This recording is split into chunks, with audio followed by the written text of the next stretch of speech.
acusa o Abraham Weintraub de ser defensor do BNCC. Para quem não está familiarizado, o BNCC é a Base Nacional Curricular Comum, né? Um material horrível, criado pela esquerda, acho que ainda na era petista, ou início do governo Temer, alguma coisa assim. Ou seja, então estão acusando o ministro disso, de ser um defensor do BNCC. Primeiro, nunca ouvi defender o BNCC. Segundo, o que eu vi o ministro falando? Em entrevista recente ao Terça Livre, ao canal Terça Livre, com o Alan dos Santos, estava presente também o Fernando Mello, do canal Comunicação e Política, o ministro foi claro ao dizer que um dos erros da gestão anterior a dele no MEC foi a de não ter tido competência para impedir a implementação do BNCC. Procura aqui no canal Terça Livre, um excelente canal, todos conhecem, a entrevista do Weintraub para o Alan dos Santos e para o Fernando Mello, onde o ministro diz várias coisas importantes, mas uma delas ele afirma isso, ou seja, que um dos erros da gestão anterior a dele é que as pessoas não tiveram competência e preparo para impedir a implementação do BNCC. Se ele diz isso, então como que ele pode ser a favor do BNCC? Eu quero que as pessoas que estão, não falo aqui em nome do ministro, óbvio que não, mas eu quero que as pessoas que estão acusando o ministro de ser a favor do BNCC deem evidência disso. Eu dou evidência ao contrário, que não é nem aqui do nosso canal do Crítica Nacional, é do nosso parceiro, amigo aí, Terça Livre, onde ele diz isso claramente. Então, você está dizendo isso, que um dos erros da gestão anterior foi não ter tido preparo e competência para impedir a implementação do BNCC, então, como pode alguém acusar o ministro a favor do BNCC? Para isso se chama desinformação. Ou seja, isso se chama a maneira pela qual você planta uma narrativa que é rigorosamente falsa, e como as pessoas já estão com a predisposição de acreditar em qualquer bobagem que quer fazer guerra política contra, elas acabam comprando aquela narrativa. Então, uma delas foi essa. A outra que é muito comum, que é impressionante, acusa o Abraham Weintraub de ser ligado às fundações globalistas. Aqui eu usei até um termo que não é muito usual aqui no nosso site, mas eu fiz questão. Eu disse que a afirmação é uma estupidez, porque eu não vejo outro termo, sentido para poder descrevê-la, que diz o seguinte: o Abraham Weintraub vem insistindo de modo mais enfático em tempos recentes que um dos inimigos que ele mais tem combatido é justamente as fundações ligadas a um grupo globalista que pretende estabelecer a hegemonia monopolista na área educacional. Ele falou isso também de maneira muito clara e muito enfática na entrevista ao Terça Livre. Ele até usou a expressão que ele não disse o nome do grupo, até entendo por razões judiciais, enfim, coisas do gênero. Mas qualquer pessoa que acompanha o debate político nacional sabe de quem ele está falando, da fundação ligada ao empresário metacapitalista Jorge Paulo Lehrman. É dele que está falando, ele vai falar verbalmente, né? Assim, explicitamente, por razões, talvez, por orientação jurídica, enfim. Mas fica claro ao falar, né? Não precisa ser nenhum experto em política para perceber isso. Está dizendo o seguinte, que ele usa até como paralelo, né, de que esse grupo quer fazer na educação o mesmo que os petistas fizeram em outros setores da economia, os chamados campeões nacionais. Ele usa muito essa expressão, né? Campeões nacionais. O que é campeões nacionais? Campeões nacionais era um termo usado para designar um modelo econômico petista, que na verdade é muito parecido com o chinês, esse aspecto, do comunismo chinês, em que o Estado, né, o Estado autoritário, esquerdista, escolhe alguns grupos econômicos, que vai ter uma relação, muitas vezes, de natureza promíscua com o Estado, e dá para que ele crie condições para que aquele grupo se torne praticamente monopolista no seu setor. Daí a JBS, o setor de frigoríficos e de proteína animal, que é, na prática, exerce um monopólio nesse setor. Como que a JBS surgiu, né, e passou a ser o que ela era? Na era petista. Como que a Ambev, né, que na prática é o setor controlador da área e monopolista da área de bebidas aqui no Brasil. Surgiu dessa maneira. O próximo passo seria para onde? Na área de educação. Daí a intenção desse grupo, que tem uma capacidade de lobby poderoso, junto ao Estado, né, em particular na área da educação, de querer implementar esse modelo. Uma das grandes brigas do ministro, ele disse que são duas. De um lado, a máquina aparelhada pela esquerda, e de outro, o lobby poderoso desses grupos. Grupos, inclusive, que tem, o ministro, de novo, não diz o nome textualmente, mas basta ver a entrevista que você vai entender. Ele diz claramente que esses grupos têm, inclusive, parlamentares em diversos partidos que replicam a sua agenda. De quem ele está falando? Ele não disse não, mas eu digo. Tabata Amaral e outros. Essa moçadinha criada pelo Renova, pelo CAPES, por essas entidades aí que se propõem a fazer formação política, mas que na prática tornam esses parlamentares agentes a serviço de uma dada agenda, que é isso que acontece. Então ele diz isso. Pois bem. Como é que é uma estrutura que está na mão da esquerda desde sempre? Mesmo na época do Fernando Henrique, ela já era aparelhada, a estrutura toda já era aparelhada por pessoas de esquerda. Ah, mas são concursados. Está falando com alguém que está há 3 anos estudando e acompanhando a eventual e agora concreta aterrissagem no governo. Então, por exemplo, você pega a ABIN. O último concurso da ABIN foi feito para selecionar esquerdista. Para você passar ali, ou você mente, ou você é esquerdista. Quando você vê nas questões da ABIN, inteligência, você pensa, deve ser militar, exército, não, tá lá. O que você acha do imperialismo estadunidense e sua hegemonia sobre os países? Nossa, você já sabe que foi feita para selecionar comunista a prova. Assim como os concursos para as federais, quando eles fazem lá, vamos montar um curso de direito. Aí você pega direito civil, direito criminal, direito tributário. Não. Direito do transexual, direito do oprimido, direito do... Só vai selecionar o quê? Sim. Esquerdista. O que aconteceu aqui no Brasil? O Aristóteles falava, democracia é onde tem classe média. Quando você tem muito pobre e alguns oligarcas, ou os oligarcas dominam a cidade, ou os pobres acabam virando massa de manobra para um demagogo virar o ditador. No Brasil, o demagogo e os oligarcas se uniram. Eles têm um relacionamento simbiótico. Se você pegar desde o Fernando Henrique, o que você vê? A construção de grandes conglomerados. Os empresários, entre aspas, de sucesso no Brasil, do modo geral, não todos, mas muitos, construíram seus oligopólios, seus cartéis, seus monopólios com o dinheiro do BNDES, com facilidades tributárias e com o beneplácito do CAD, que é a agência antitrust, que deveria impedir. Tudo isso foi feito. Você olha, vamos olhar do começo, meio e fim. Carne tá cara por quê? Oligopólio, duopólio, são duas empresas. Sim, inclusive uma que só enriqueceu porque... Frango sobrou só uma, que é BR Foods. Sim.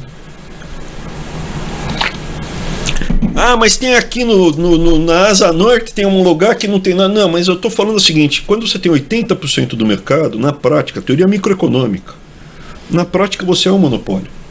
Cerveja, na prática, é um monopólio. Ambev. Frango, quem é o presidente da BR Foods? É o Pedro Parente, que era o ministro da Casa Civil do Fernando Henrique. Quanta coincidência. Que depois virou presidente da Petrobras, do Temer.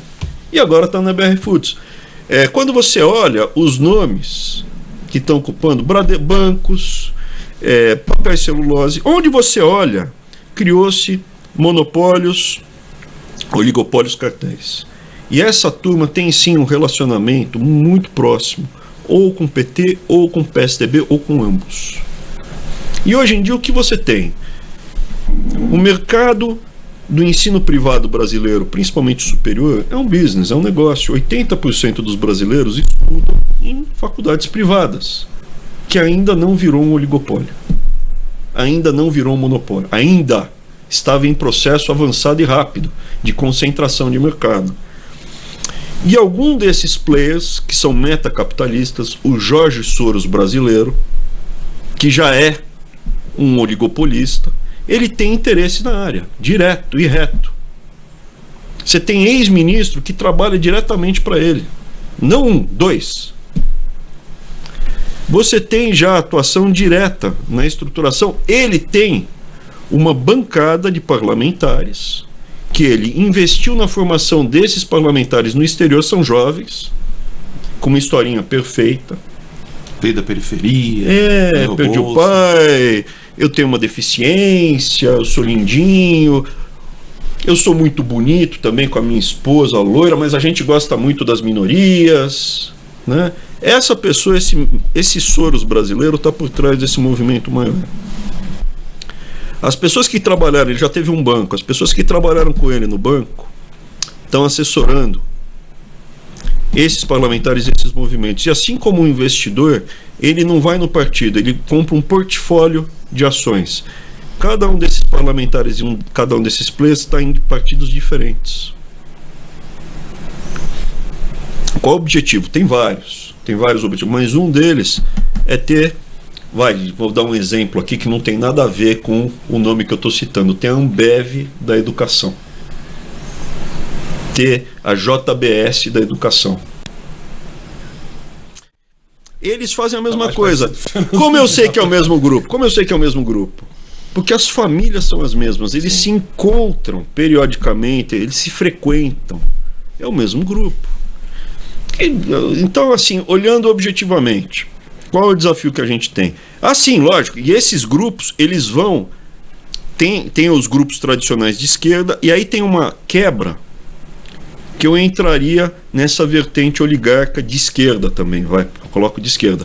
No primeiro encontro em Foz do Iguaçu eu falei que a nossa dificuldade é que os banqueiros são comunistas. O que eu estava falando na época, que é uma explicação mais demorada, é justamente dessa aliança do topo do Brasil, dos oligarcas, com os demagogos que conduzem os desvalidos.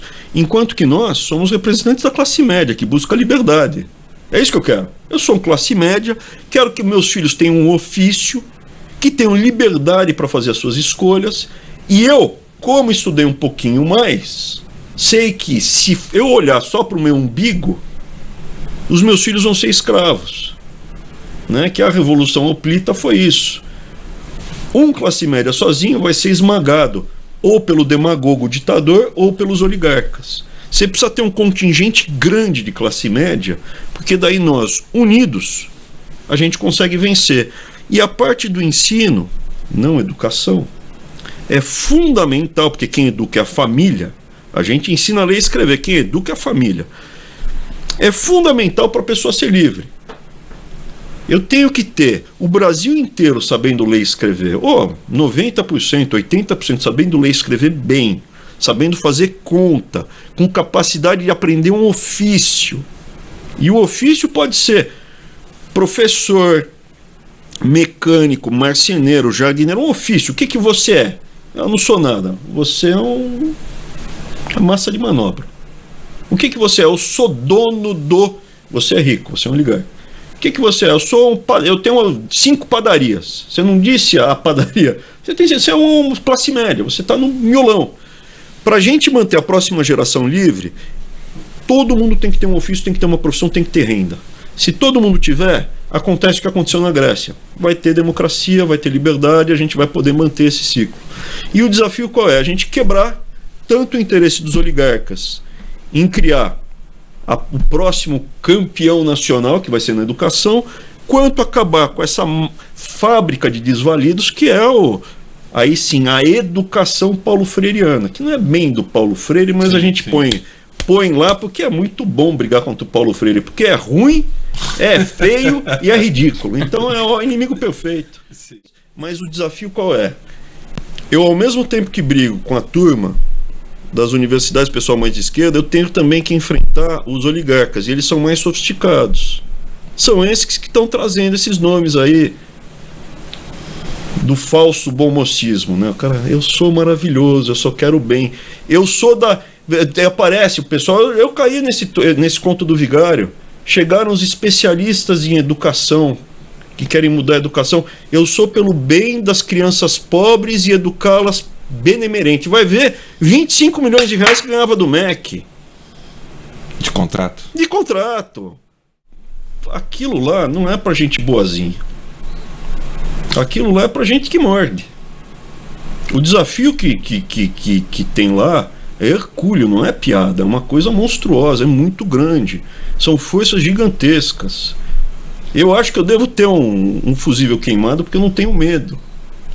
É verdade. A gente só não caiu porque tem um contingente enorme de brasileiros que hoje está disposto a apoiar. Imagina, se não fosse esse bichinho daqui E a população que se politizou, a verdade é essa, a população se politizou. Não tem que ter ideologia. Tem que ter sim, eu estou aqui pela ideologia. Eu estou defendendo a minha liberdade, a liberdade da minha esposa, dos meus filhos, para a gente fazer o que a gente quiser da nossa vida, contanto que não atrapalhe a vida dos outros. E para eu ter a minha liberdade, eu tenho que lutar pela liberdade sua, da sua família, sua, da sua família, e a gente tem que se ajudar. O seu filho não pode ser meu inimigo. Ele tem que ser preparado para, quando eu ficar velho, ele está lutando, porque gente ruim sempre vai ter no mundo. A base da esquerda é essa, né? O bom selvagem, né? A sociedade corrompe a pessoa boa. Não! São duas visões completamente diferentes. O Rousseau e a Bíblia. Eu sou a favor do livre-arbítrio. Você escolhe o que você quer fazer. Você quer o bem ou o mal? E sempre vai ter um grupo de pessoas escolhendo o mal. Por isso que não pode ter concentração de poder. Porque quando... Veja, a pessoa má, ela tem mais graus de liberdade para lutar que a pessoa boa. Eu não vou mentir, eu não vou roubar, eu não vou matar. Pô, por que não? Porque não. É feio. O cara mau, ele suborna, mata, mente, rouba todo dia, estamos aqui. E o pessoal reclama, mentindo a meu respeito, me atirando de canhão. Esses oligarcas atiram em mim com canhão. Eu devolvo com meu estilinguinho. Aqui reclama, ele devolve com estilingue. Pois é. Então o que acontece? É uma guerra assimétrica, né? E não é só no Brasil, isso que eu falo, não é no Brasil que isso acontece, é no mundo inteiro que está acontecendo esse jogo totalitário da aliança de metacapitalistas oligarcas com movimentos totalitários, em maior ou menor grau. No Brasil, eu diria que é o epicentro da região sul-americana. Existe um projeto sul-americano. Então, respondendo objetivamente, as famílias têm que se mobilizar. Entendeu? O meu filho sofreu doutrinação por parte do professor, foi horrível. Documenta. Não, eu tenho medo que ele seja perseguido. Pô, mas aí fica muito difícil. Então as pessoas têm que saber que para lutar pela liberdade, a melhor pessoa é a própria pessoa. Sozinho, eu não vou conseguir vencer a batalha. Eu preciso que a sociedade, que as famílias, que as pessoas estejam mobilizadas, politizadas, acompanhem o que está acontecendo e dê apoio. Senão nós vamos perder a batalha. Agora, ministro, só o fato de poder falar que o Paulo Freire não deu certo, que é muito ruim, que ninguém usa ele no mundo, só de falar assim, o Brasil gasta mais do que todo mundo na América do Sul em dólares correntes por estudante no ensino básico. E o nosso resultado é sim o pior da América do Sul, a despeito do que esse jornalex ficou escrevendo. Veja, o fato de eu ter alardeado todas essas verdades que machucaram muita gente já é uma vitória. Todo mundo hoje já não discute mais como nós somos bonzões na educação e ensino e que nós precisamos mesmo é dobrar o gasto. Todo mundo agora está falando o que a gente vai fazer para remodelar. Agora, onde é que eu estou batendo? Nesses todos pela educação maravilhosa das crianças pobres, que são esse pessoal expert, que está aí há 20 anos falando o que tem que ser feito, e o resultado está aí.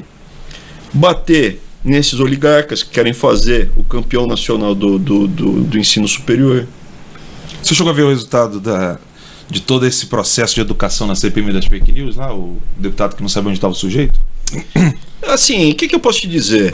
Esse cara, ele tá nessa linha, ele é um soldado, ele faz parte do corpo clerical baixo, ele é do baixo clero, dessa religião de esquerda. O pessoal que é arguto, que seria o papa dos comunistas e socialistas, eles são inteligentes. E do modo geral eles hoje têm patrimônio de centenas e centenas de milhões de reais. Quando você vai ver o patrimônio desses bispos e papas, porque, por exemplo, você pega esses caras, família dos outros tem que acabar, né? A deles é numerosa. A família deles é estruturada. Você pega lá cada um desses nomes famosos da esquerda, o avô, o bisavô já era de esquerda e o filho e o neto já estão no movimento. Então o que acontece? Esse daí que você enfrentou lá e bateu na fuça, foi legal até, é menor. Qual o nosso desafio? A gente tem que desestruturar o corpo clerical do movimento comunista socialista e a gente tem que enfrentar esses oligarcas, esses monopolistas, esses metacapitalistas do Jorge Soros brasileiro, para que o Brasil seja um país livre.